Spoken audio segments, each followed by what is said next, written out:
ओम नमो भगवते वासुदेवाय। नमस्कार मित्रों, मैं विपिन पुरोहित आप सभी का अभिवादन करता हूं। आपके साथ चर्चा भी करता हूं, बातें करता हूं। कौन सी बातें? ईश्वर दर्शन की बातें कर रहे हैं। अपने वैदिक और पौराणिक परंपरा जो है अपने सनातन के अंदर, उसके अंदर ईश्वर के विविध स्वरूप के बारे में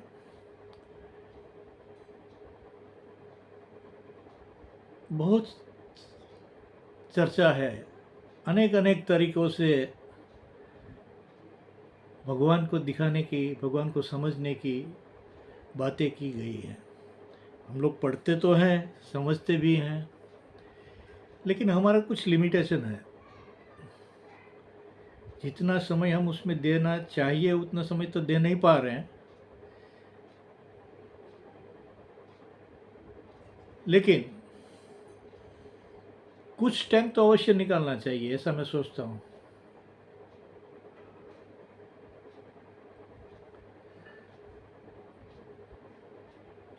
अपनी बातें चल रही थी द्वैत अद्वैत के बारे में। भगवान के दो स्वरूप, एक निरंजन निराकार है जो वेदों की भाषा के अंदर है, और जब द्वैत की बात आती है तो भगवान और भक्त की बात आती है।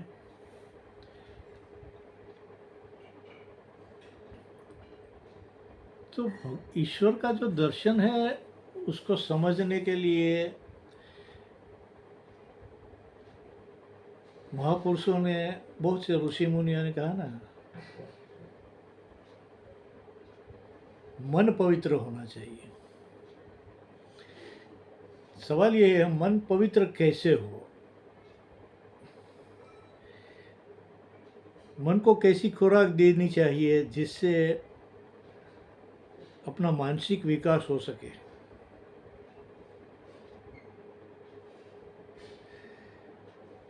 लेकिन उसकी तरफ हमारा उतना लगाव नहीं है जितना होना चाहिए। क्योंकि पिछले की वीडियो में मैं बताया था ना, 3 ग्रंथियों से आदमी जूझता ही रहता है, पीड़ाता रहता है। लघुता ग्रंथि, गुरुता ग्रंथि, भय ग्रंथि, इंग्लिश में उसको सुपीरियरिटी कॉम्प्लेक्स बोलते हैं, इंफीरियरिटी कॉम्प्लेक्स करते हैं, और फियर कॉम्प्लेक्स बोलते हैं। उसमें से आदमी मुक्त नहीं होता है, कोई ना कोई उसके साथ जुड़ा ही रहता है। तो वो प्रभाव मन के ऊपर भी पड़ता है।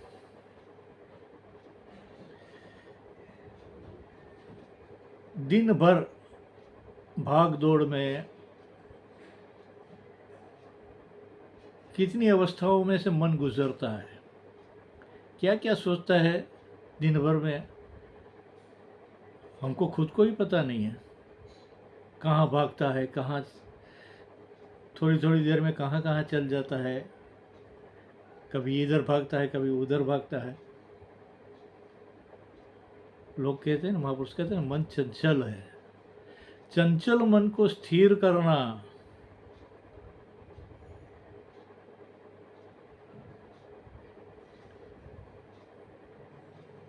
इतनी सहज बात नहीं है। असंभव नहीं है, संभव तो है ही, लेकिन कौन इस झंझट में पड़े है, क्यों पड़े है? क्योंकि हम लोग की सोच कुछ अलग तरीके से ही है।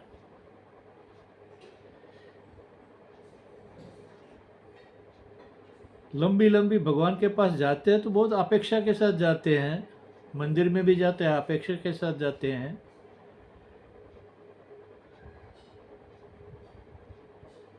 समस्या का निवारण करने के लिए भी हम लोग पंडितों के पास जाते हैं, ज्योतिषों के पास जाते हैं, और जो वो बता देता है करते रहते हैं। समाधान पूरा मिलता है कि नहीं मिलता है वो तो मुझे मालूम नहीं है, लेकिन बहुत तक निराशा ही प्राप्त होती है।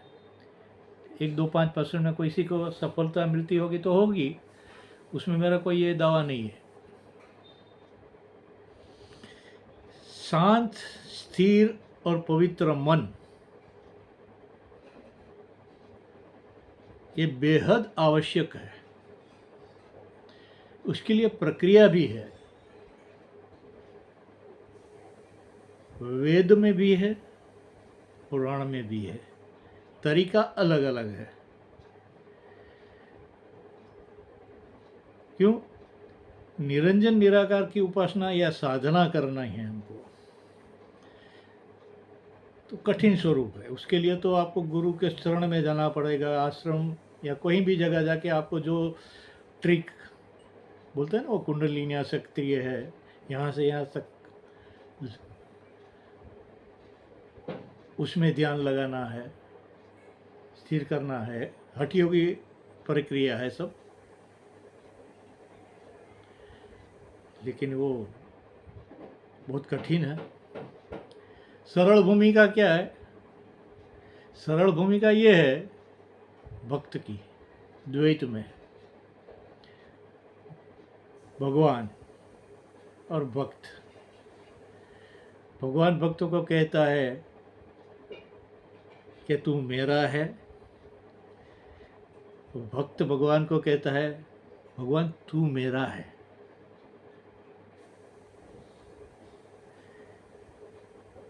कैसे ये बात?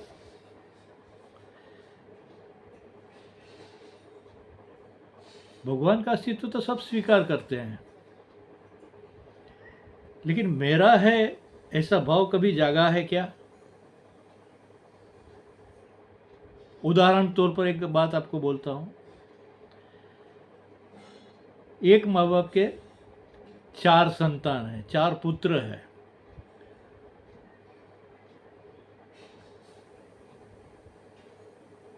सबको पता है ये मेरे माँ बाप है, ये मेरे पिता है।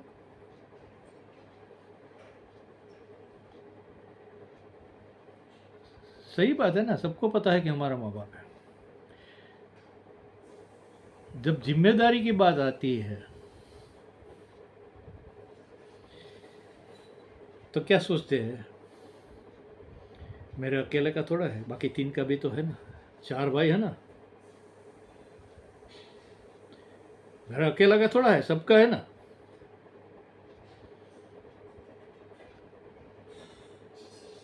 बुढ़ापा आ जाता है बाप का, माँ बाप का, वो भगवान पिक्चर में जो हाल है ना वैसा हाल होता है। 3 महीने इसके घर रहो, 3 महीने उसके घर रहो, 3 महीने उसके घर रहो, लेकिन सबको मालूम तो है ये मेरा माता पिता है, लेकिन वो भक्ति नहीं है। किसी एक पुत्र के अंदर भी ऐसी ही भावना प्रकट होती है, हम सबके हैं, लेकिन भगवान ये माता पिता मेरे हैं, मैं उसको संभालूंगा, मैं उसकी सेवा करूंगा। वहां से भक्ति का प्रारंभ होता है। जब तक आदमी, ज्ञान तो सबके पास है भाई,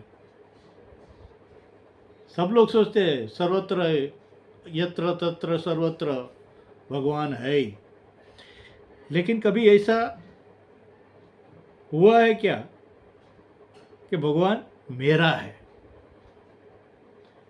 ये भावना लानी जरूरी है। श्रद्धा के अंदर पहली चीज यही है।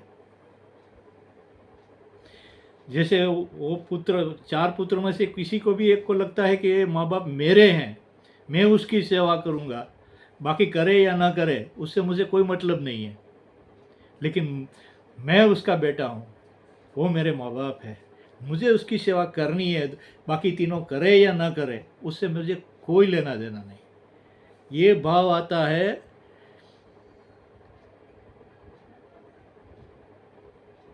तभी सार्थक होता है ना, मातृदेवो भव पितृदेवो भव।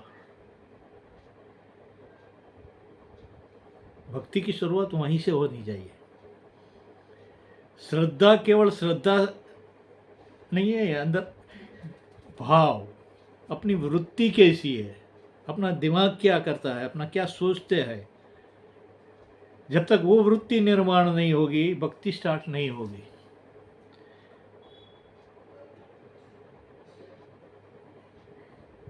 बिना मांगे भगवान ने बहुत कुछ दिया है, पिछले वीडियो में मैंने कहा था ना। लेकिन हम लोग उसका उपयोग क्या कर रहे हैं? बहुत कुछ फ्री दे दिया है, हवा पानी से लेकर सब कुछ। ये मशीन भी उसकी देन है।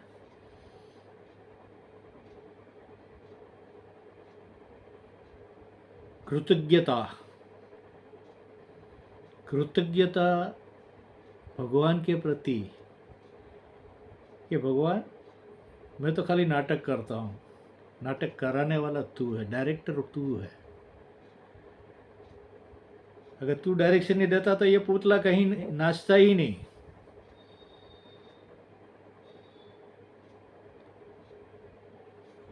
ये समझने की चीज आवश्यकता होती है द्वैत के अंदर, क्योंकि द्वैत में ही सरल रास्ता है ना। भक्ति सरल मार्ग है, राजमार्ग है। साधना